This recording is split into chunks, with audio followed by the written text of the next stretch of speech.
enseñanzas de la palabra de Dios. Pero mi amada iglesia de San Juan del Río, Querétaro, es que nuestra imaginación no puede fabricar una realidad distinta a la que es real, a la que es de la palabra de Dios. Las cosas son como yo quiero o como yo las imagino. Las cosas son como son y punto. No tenemos que tener una filosofía como la tiene todo el mundo. Lo que quiero hacer en este día es echar un vistazo cómo la palabra de Dios enseña con respecto al infierno, porque es la única voz autoritativa que puede proveernos información veraz, segura sobre la existencia después de la muerte. No tengamos una idea que después de la muerte ya no existe nada. No hay cielo, no hay infierno. ¿Qué es de aquellos que parten de este mundo en sus deleites y en sus pecados? Yo sé que este tema no es del agrado ni para mí, no es fácil predicarlo, no es fácil oírlo, pero tenemos que saber de esto para prepararnos y para preparar a nuestros seres amados y queridos, para que más adelante no nos estemos lamentando cuando mueran y preguntando: oiga, ¿dónde fue mi ser amado? Él nunca creyó en Cristo, él nunca creyó en nada. Era una buena persona. Bueno, eso tú me hablas desde la perspectiva humana, pero habría que ver desde la perspectiva de Dios si realmente era una persona buena. ¿A qué le llamamos una persona buena? Aquellos que hacen la buena voluntad de Dios, que tienen temor de Dios. A ese, desde el punto de vista de la perspectiva de Dios, le podemos llamar que son personas buenas. ¿Qué dice la Biblia con respecto al infierno? En esta tarde nos basaremos a 4 aspectos fundamentales. En primer lugar, ¿qué es el infierno? ¿El infierno es real? Digo esto porque muchas personas viven vidas tan miserables que no pueden imaginarse que existe otro infierno del que ellos han vivido aquí en la tierra. Hay gente que vive con una pobreza extrema, con una pobreza paupérrima, ¿sí? Y que no solamente tienen problemas para la provisión del alimento, sino para la salud, la enfermedad y todas esas cosas. Han vivido un verdadero infierno. Y ellos dicen, ¿verdad?, claramente en su filosofía: este es el infierno que yo he vivido, sin saber que hay un infierno que después de todo ello todavía van a ir a pasar a un lugar peor del que estaban aquí viviendo una vida tan miserable. Es una de sus obras, ¿verdad? El filósofo existencialista Jean Paul Sartre pone en boca de uno de sus personajes algo que pienso y sospecho que está en la boca de muchas personas, de muchas gentes en todo el mundo. El infierno son los demás. El infierno le echamos la culpa a los demás. Olvídate de la hoguera y del azufre, dice Sartre. No hay más infierno que la condición miserable de otras personas que nos hacen padecer en esta vida. Eso es lo que dice este filósofo Sartre. Pero eso no es lo que enseña la palabra de Dios, la Biblia, con respecto al infierno. Por más terrible que sea la existencia de alguno en este mundo caído y añadido por el pecado.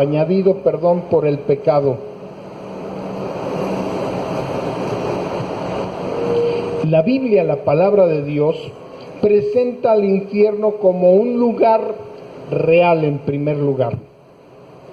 Muchos tendrán que enfrentar después de la muerte física, después de haber vivido mal en esta tierra, tendrán que enfrentar el infierno.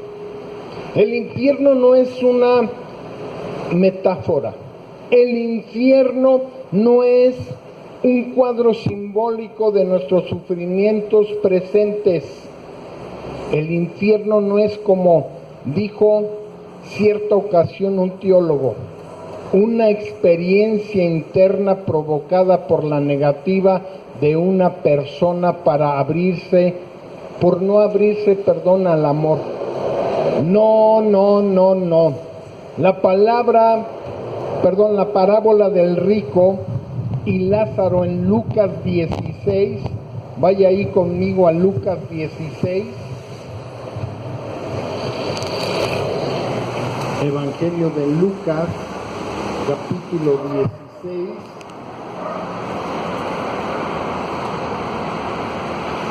verso 23 en adelante.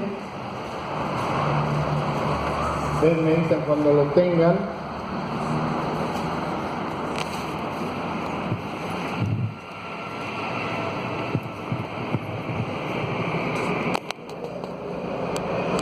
Vamos a leer el texto en su contexto.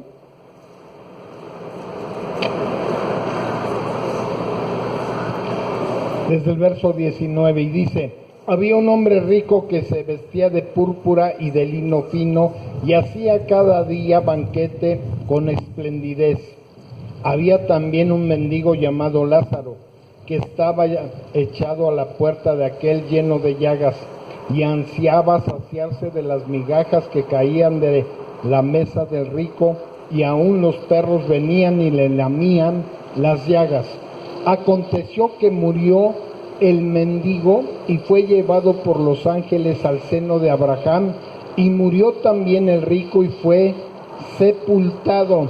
Ahí ya estamos viendo la diferencia de alguien que es sepultado y alguien que es llevado por los ángeles del cielo.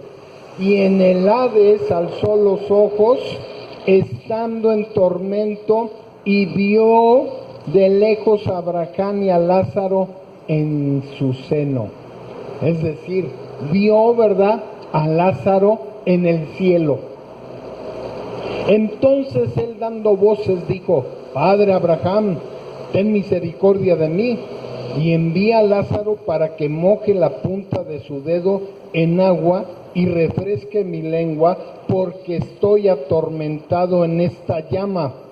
Pero Abraham le dijo: Hijo, acuérdate que recibiste tus bienes en tu vida, y Lázaro también males, pero ahora estés consolado aquí y tú atormentado. Además de esto, una gran sima está puesta entre nosotros y vosotros, de manera que los que quisieran pasar de aquí a vosotros no pueden, ni de allá pasar acá. Entonces le dijo: te ruego pues, Padre, que le envíes a la casa de mi padre, porque tengo 5 hermanos, para que les testifique, a fin de que no vengan ellos también a este lugar de tormento. En el verso 23 y este verso 28 vemos, ¿verdad?, un lugar de tormento. Nos enseña la palabra de Dios. Eso es lo que nosotros conocemos como infierno. Jesucristo presenta a este hombre rico describiendo el infierno como un lugar de tormento. Porque luego, ¿verdad?, nos convencen muchos, incluso hasta los testigos de Jehová, y que no hay ningún infierno.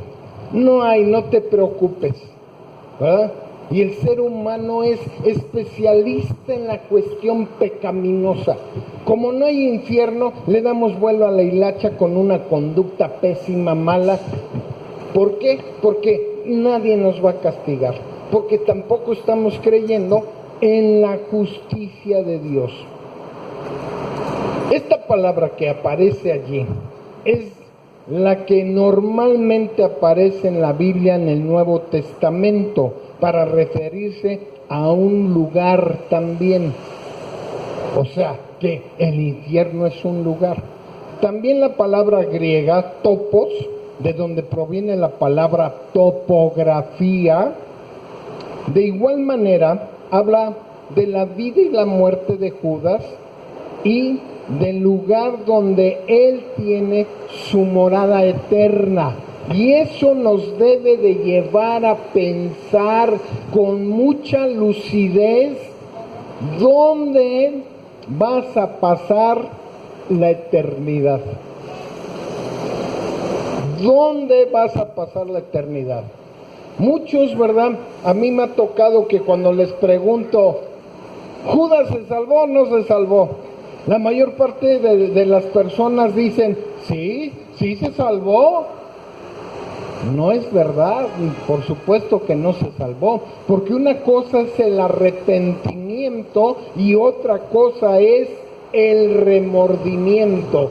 Juan el Bautista decía muy claramente que aquellos fariseos y saduceos y todos los que bajaban al Jordán para ser bautizados, les decía que hicieran frutos legítimos de arrepentimiento, que fueran reales en un legítimo arrepentimiento. En el libro de los Hechos, hoy te voy a dar una revelación que probablemente y que lo más seguro es que nunca habías visto esta revelación de la palabra de Dios, porque ni siquiera sabías, ni siquiera los pastores saben dónde se encuentra realmente Judas. Ve conmigo al capítulo 1 de los Hechos, en el verso 25.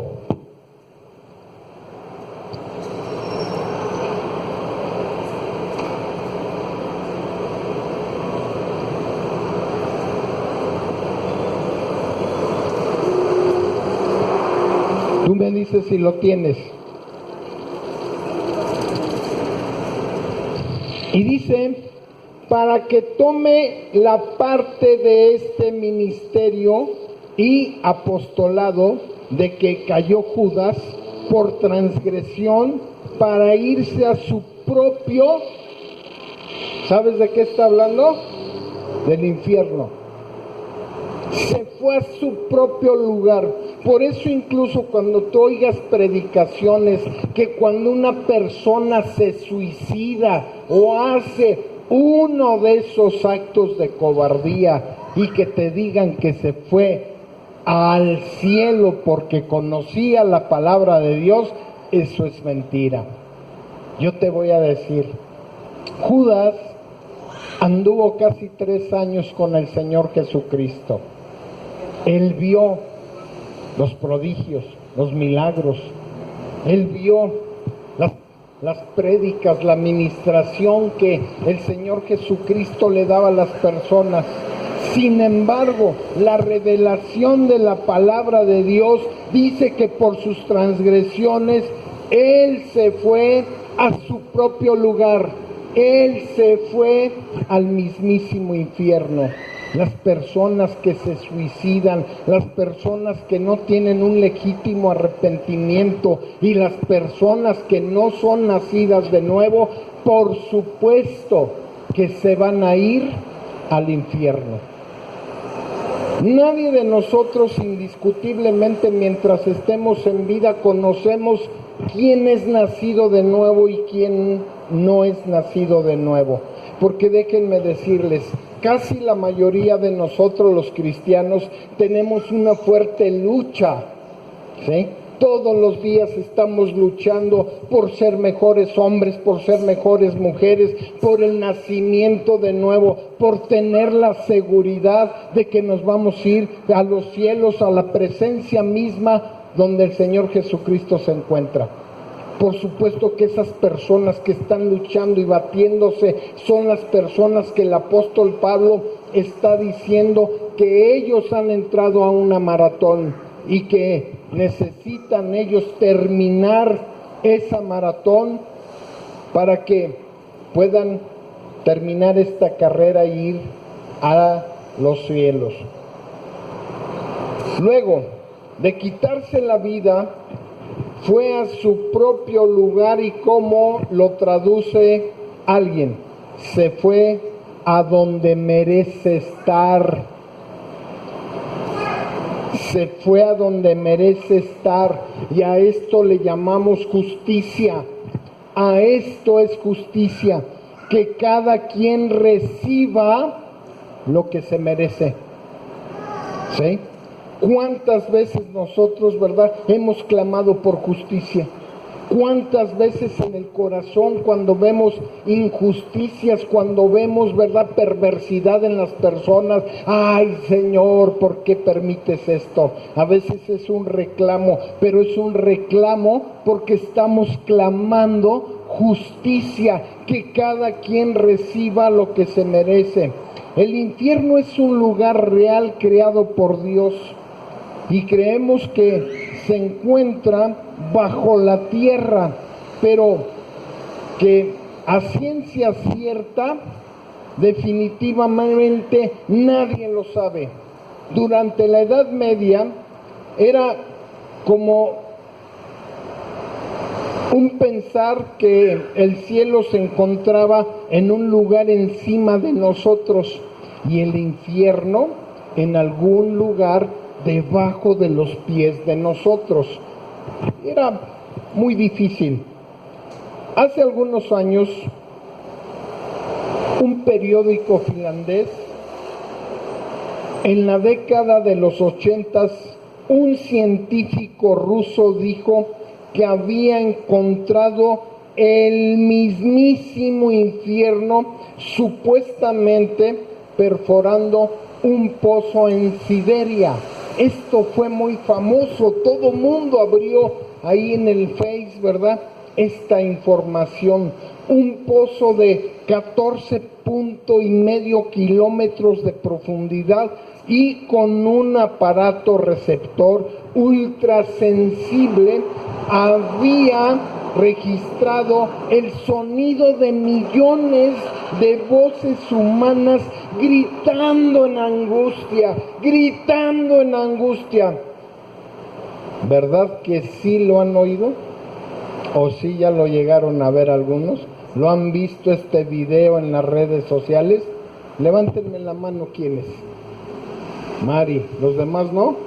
Ok, se los recomiendo que lo vean porque les voy a dar una revelación por la falta de meditación que luego hacemos nosotros. Según este grupo de científicos, también registraron que había una temperatura estimada en 1250 grados Celsius, es decir, aproximadamente 2700 grados Fahrenheit. Ahora, la revelación que te voy a dar. Por supuesto que hay que cuestionar eso, por supuesto. Por eso muchos de los cristianos somos totalmente engañados, porque se hace, ¿verdad?, la voz populi, y no, que mira, ven lo buenísimo, y que ahí se oían los gritos y bla, bla, bla. ¿Cómo es que los aparatos de grabación pudieron resistir la temperatura semejante a 1250 grados Celsius? ¿Y por qué esperaron tanto tiempo para dar a conocer una noticia tan extraordinaria? Tú metes a esa temperatura cualquier aparato y sabes que se hace agua, se derrite, por el amor de Dios, y eso es lo que no meditamos. Por eso es tan importante. Vean cómo es importante que haya un pastor que te dirija, que te haga reflexionar de todos estos cuestionamientos, porque si no hiciésemos estos cuestionamientos, seríamos engañados gravísimamente. Y no puede, ¿verdad?, no puede haber en un engaño. Un engaño muy elaborado fue esto. El infierno muy probablemente se encuentre debajo, pero el lago de fuego no lo sabemos dónde esté. Es seguro que en alguna parte del universo es el lago de fuego. No es lo mismo infierno que el lago de fuego. En ninguna manera es lo mismo. En segundo lugar, la Biblia enseña que el infierno es un lugar de castigo justo y terrible. Justo y terrible, iglesia de San Juan del Río. Sé que para muchos es odioso en extremo el concepto castigo. Para nosotros se convierte en algo que desagrada, en algo que no me gusta. Yo quiero, pastor, que me predique bendiciones. Yo quiero, pastor, que me predique, ¿sí?, prosperidad. Yo quiero que me diga que en esta tierra me va a ir bien. Yo quiero que me diga que si estoy enfermo voy a sanar. Yo quiero, pastor, que me diga otras cosas, no que me diga estas cosas, que dónde voy a ir a pasar la eternidad. Sin embargo, amada iglesia, si no te digo esto, ¿crees que vas a meditar sobre dónde vamos a pasar la eternidad? Es necesario que todos estos temas nosotros los conozcamos realmente.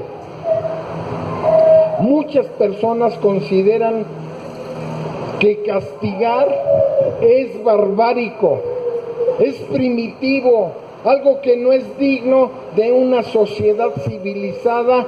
Y si a esto le añadimos el relativismo moral que permea hoy en nuestras sociedades, y fíjense bien, cuando yo estoy hablando de relativismo moral, es que para ti lo que es malo, para mí es bueno. Lo que para mí es bueno, para ti es malo. ¿Sí? Según sea, ¿verdad?, la conveniencia. Yo quisiera que entendiésemos que esta enseñanza bíblica del juicio y del castigo resulta hoy día chocante, horrible. Algunos han dicho que la creencia más fundamental de la cultura americana es que la verdad moral es relativa a cada conciencia individual. Consecuentemente, nuestra cultura no tiene problemas con un Dios de amor que nos apoya sin importar cómo vivamos. Tú puedes vivir de la manera que tú quieras vivir, y Dios es un Dios de amor. Dios es bueno. Dios no se enoja porque seamos pecadores. Dios ama al pecador. No, iglesia. No, no, no. Pero objetamos fuertemente la idea de un Dios que castiga a las personas y que es justo y que trae, por supuesto, que un juicio. Esta mentalidad caracteriza, ¿verdad?, el espíritu de nuestra época. En la antigüedad, la mayoría de las personas pensaban que existía un orden moral objetivo y absoluto al cual los hombres deberían de adaptarse y de seguir ese, ¿sí?, objetivo absoluto y moral, independientemente de nuestros gustos, independientemente de nuestras preferencias personales, como hoy en día la homosexualidad. ¿Eh? ¡Qué barbaridad! Y además, déjame decirte algo, déjame avanzar y te voy a mostrar algo muy importante. Ahora, no estoy diciendo con esto que en la antigüedad la mayoría de las personas se sometían a este orden moral, porque indiscutiblemente, ¿sí?, tú me puedes decir, sí, pero hace cuántos años, pastor, Sodoma y Gomorra fueron quemadas precisamente por su desorden moral. ¿Verdad que sí? personas necesitan ser sometidas a un orden moral, pero no es real. Porque en la mente de muchas personas este concepto está tan claro como la luz del mediodía. Pero llegó la ciencia moderna en el siglo XVI, irónicamente promovida en un principio por la idea de que Dios es un Dios racional. Había creado el universo que había dado al hombre con la capacidad de aplicar su razonamiento para entender ese universo racional. Sepan esto, amados del Señor Jesucristo. Esto por la influencia de las cosmovisiones cristianas que nace la conciencia moderna.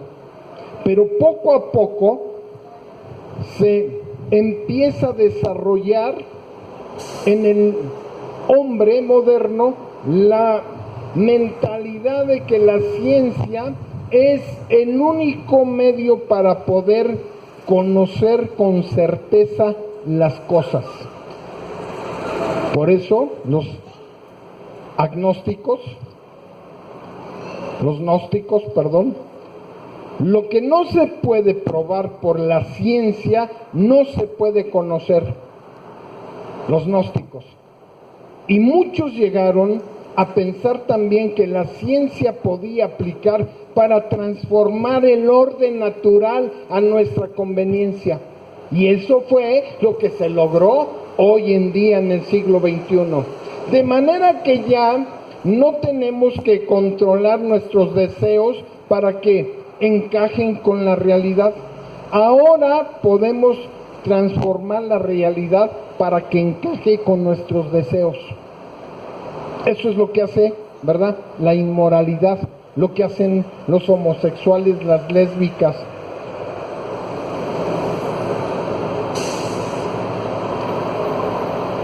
En otras palabras, ya no hay un orden moral establecido al que debamos someternos.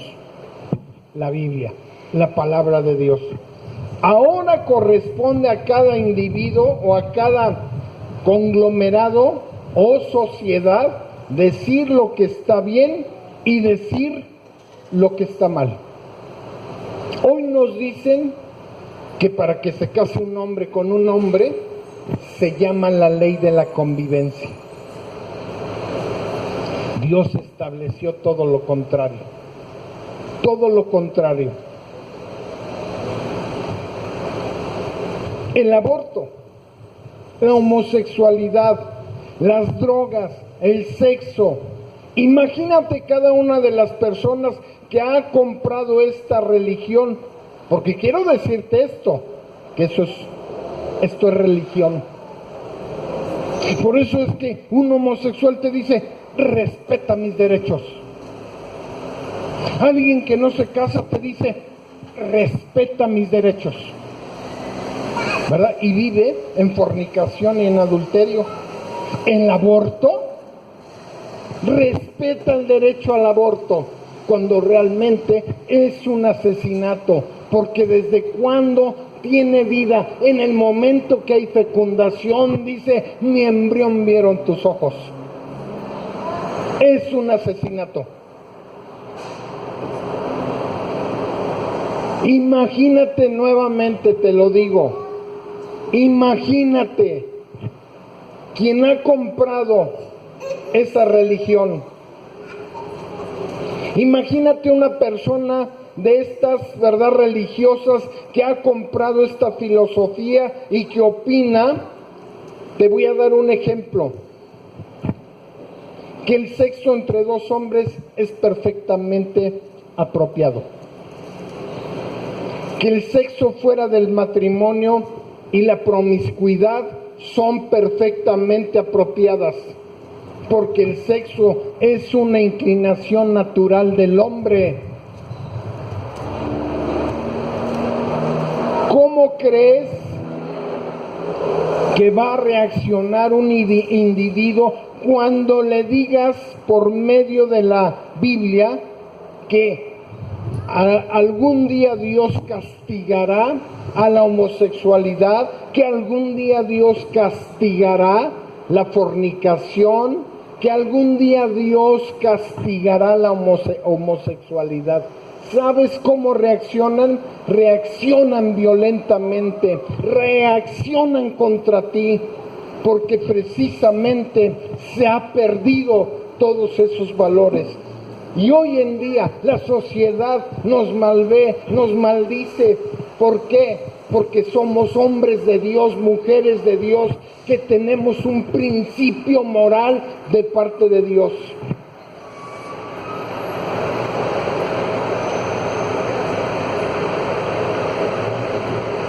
¿Cómo crees